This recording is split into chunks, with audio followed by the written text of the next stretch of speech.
Ja matkamme on edennyt Joulupukin kylään. Matkalla joudumme pikkusen lisäämään jarrunestettä järjestelmän valon syttyessä, mutta vika korjaantui sillä, että se on toistaiseksi ainoa vika, mikä tässä autossa on ollut tällä matkalla. Seuraavan tankkauksen yhteydessä saadaan seuraava kulutuslukema, minkälaisilla kulutuslukemilla mennään. 283 kilometriä on perille matkaa. Martti on hoitanut ohjastajan tehtävää tässä näin ja vielä kerran vaihdetaan kuljettajaa ennen kuin saavumme Ivaloon.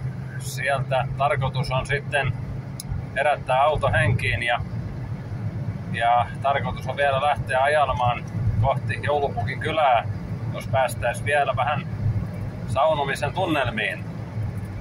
Mutta palataan näihin myöhemmin.